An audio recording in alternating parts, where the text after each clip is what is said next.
Welcome back to Fox Recaps.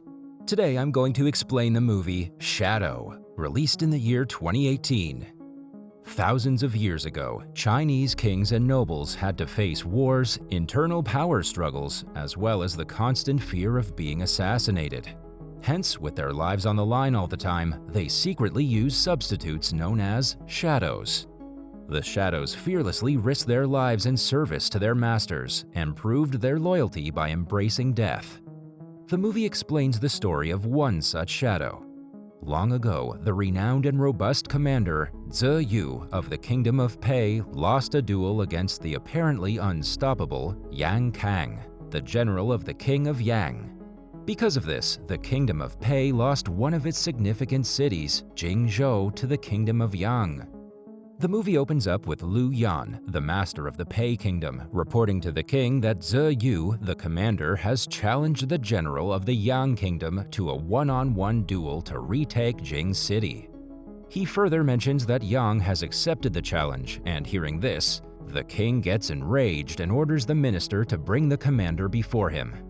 In the next scene, the king enters a room where Ze Yu's wife, Xiao Ai, and the king's sister, Jing Ping, are rolling dice in a Tai Chi board. Xiao Ai reads the signs that the battle will begin after 7 days when the rain and water rises and they will achieve victory. When Ze Yu arrives, the king immediately queries his visit to Yang. Ze Yu replies that he wants one-on-one combat with Yang Kang to reclaim Jing City. However, the king fears that the duel will raise a war and destroy the peace of Pei. When asked if he can win, Ze Yu replies that he's unsure. He then says that he's ready for any punishment for disobeying the king. However, the king claims that he won't behead Ze Yu since he took care of him and his sister and secured his throne all these years. Meanwhile, the minister advises them to enjoy the gathering, so the king orders Ze Yu and his wife Xiao Ai to play the zither for him. Surprisingly, Ze Yu declines to perform, claiming that the kingdom is in trouble and that he's not in the mood. After Xiao Ai and Ze Yu leave the room, the king shares his plan to Minister Liu Yan about marrying his beloved sister, Qing Ping, to Yang Kang's son, Yang Ping.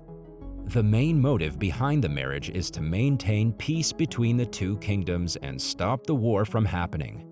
In the following scene, Xiao Ai enters a concealed room that leads to a cave.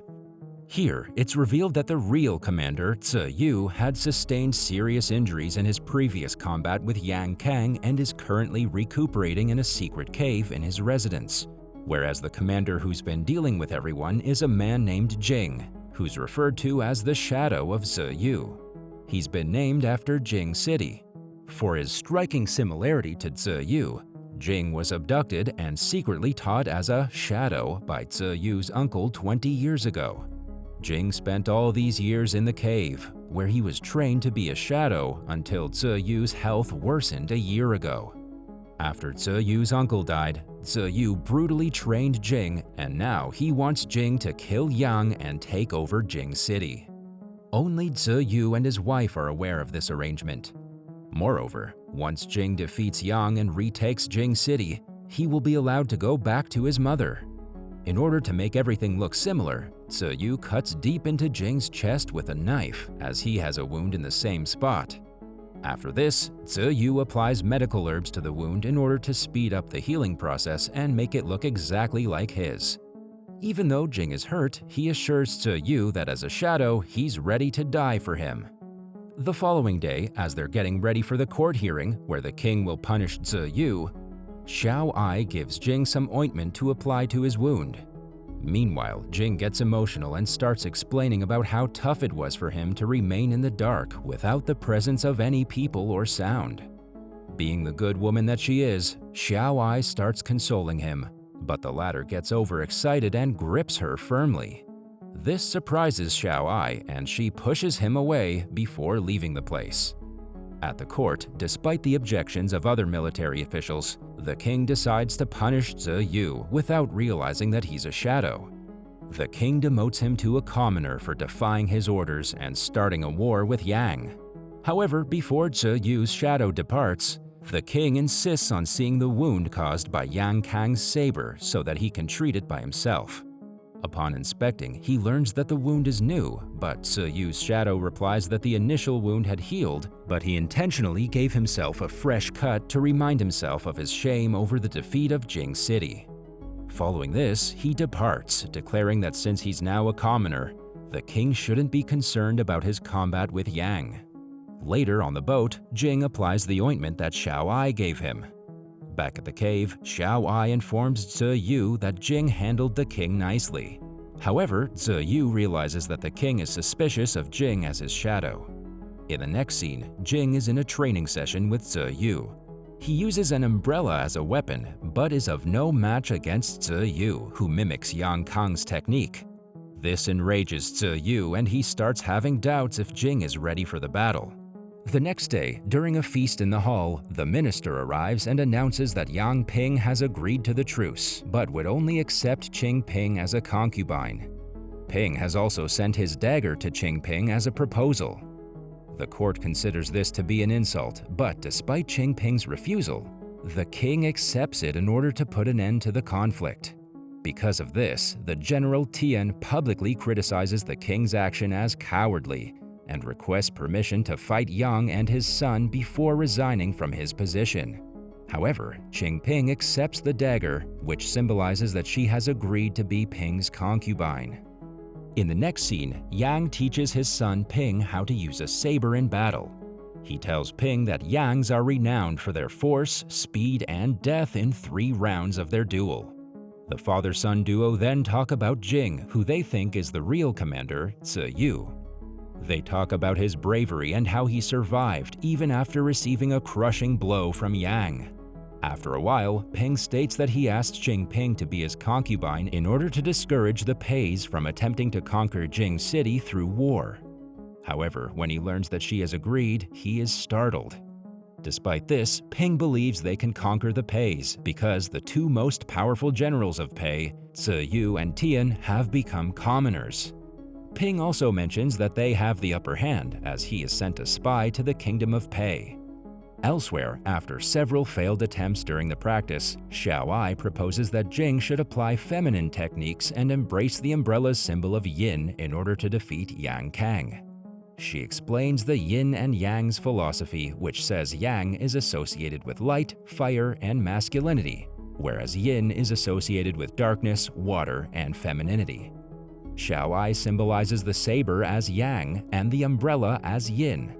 With her moves, Xiao Ai demonstrates some defense techniques against Yang Kang's methods using the umbrella. This impresses Ziyu, and he asks her to train Jing. When Xiao Ai trains Ziyu, together they are successful in defeating Ziyu. Then, at Ziyu's request, Jing meets Tian as Ziyu and instructs him to learn some winning techniques for the war with the Yangs. He also tells Tian to lead and train the hundreds of convicts who are living beyond the forest. After a while, Jing takes Tian to see Ziyu, who explains to him about Jing's existence and purpose. Tian learns from Ziyu that he intends to use Jing to distract Yang Kang for 3 rounds, while the troops attack and regain the city. After retaking the city, Ziyu plans to become the king, with Tian serving as his commander. Tian, being a loyal general, obeys his commander, while Ziyu asks him to receive the new umbrella training from Xiao Ai. The night before the duel, Ziyu, Jing, and Xiao Ai drink together. After Jing and Xiao Ai return back to their residence, Jing confesses that he could have escaped when he had so many chances, but stayed there for Xiao Ai and would do anything for her.